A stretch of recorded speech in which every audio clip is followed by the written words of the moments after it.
Hello and welcome to How to Buy and Sell Real Estate with your host Allison Coffman here at Real Estate the Right Way, and I want to welcome you to my channel if you have not been here before. I really appreciate you popping on here and listening to and watching this video.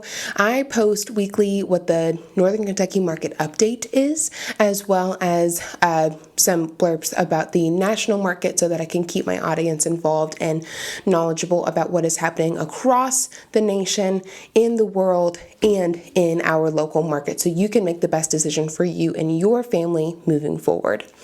This video is about the very first thoughts of buying or selling real estate and the first 5 questions you should be asking yourself before deciding to buy or sell real estate. Let's jump right in with question number 1, which is, why are you moving?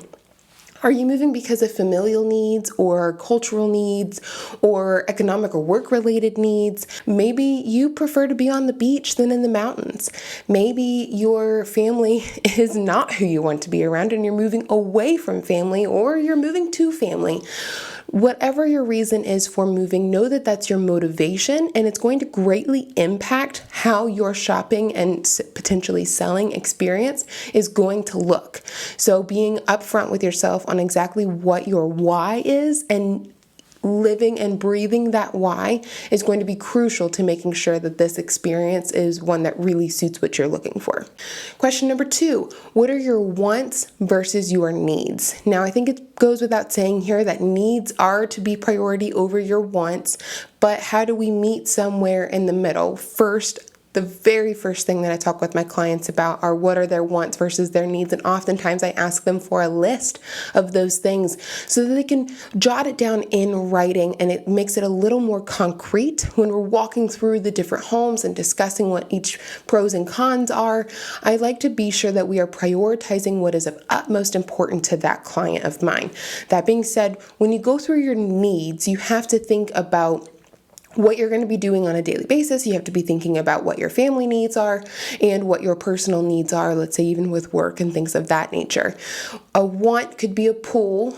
A need could be a garage because of supplemental workspace and entertainment. Do you see how those can play a different role and could impact the homes that you purchase? Now, we're not going to look at homes that don't fit your criteria to the best of our ability. But the caveat to that is, and kind of question 2.1 is, what are changeable factors and what are unchangeable factors?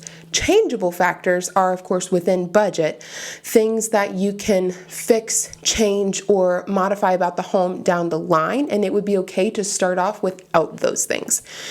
Needs or unchangeable factors like location, overall square footage, size of the home in most instances, and the structure, style, format, layout of the home. Those are realistically unchangeable factors. Now, yes, I understand. Joanna Gaines comes in and knocks down walls and makes homes that are not as functional more functional for the family she's gifting it to. But that being said, it's not realistic for everyone to take on all of those projects. And that's kind of referring to question number 3.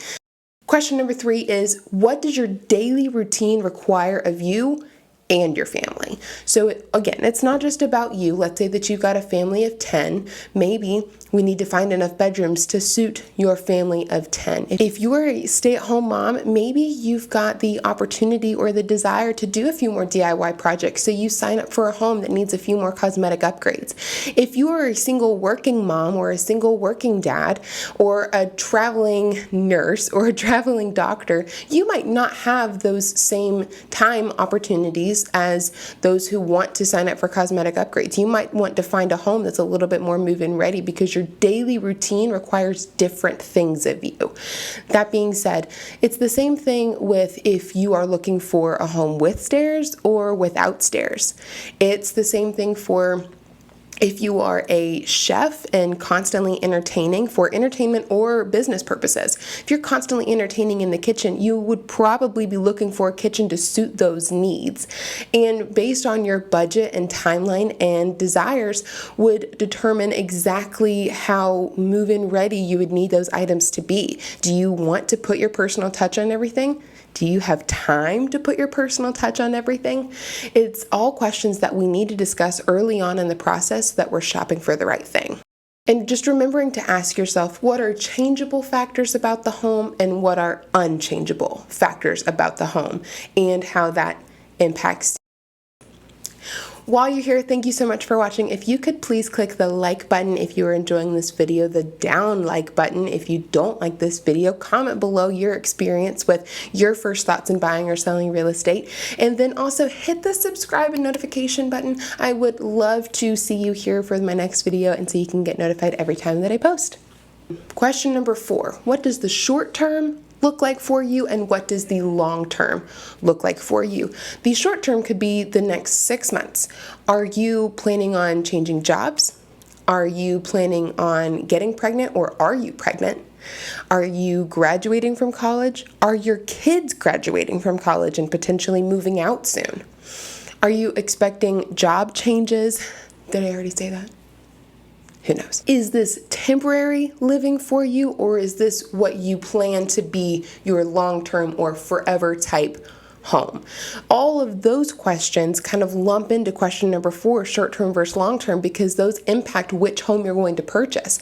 If this is a short-term purchase, you're going to want to buy something that's going to appreciate quickly and maintain its value at the price point that it is listed at and that you purchased it at, because you're going to need to kind of turn and burn that house. If this is a long-term play, maybe we look a little longer. Maybe it takes us a little longer to find the perfect home, because it's not necessarily all price. It's something that you're going to want to sign up for a really long time, and you want to be able to like everything about it and it to be extremely realistic for you in the future. The biggest question that I ask my downsize clients are you looking to have stairs or no stairs? Do you need help with maintaining the home? Or do you need to live extremely close to other family members? Can you kind of imagine how those 3 questions could help someone who's in a downsized situation decide what their next home is going to be? The very last question that you should ask yourself, in my top 5 questions to ask yourself before buying and selling real estate, is what does your financial situation look like currently and in the immediate future? Currently, are you overwhelmed with credit card debt, car payments, with student loan debt, or maybe tax debt? Are those things swallowing every extra penny that you have so you don't have the opportunity to save money each month? Are you in a position where you're in between jobs and you're really not sure where your next paycheck is coming from? Or are you in a position where you've been at your job for a great amount of time and it's extremely stable and you feel like your job is secure and you feel like for the next however long you plan to stay with a company is essentially guaranteed? Those questions let you know what you should be signing up for and propel you into 5.1, which is jotting down a budget. It's how much of your monthly income can go towards your mortgage payment. And the NAR suggests that no more than 25 to 28% of your monthly gross goes to your mortgage payment. Now, if you really broke that down, it might even be a little pricey at that percentage, at that ratio, because it's not just the mortgage price.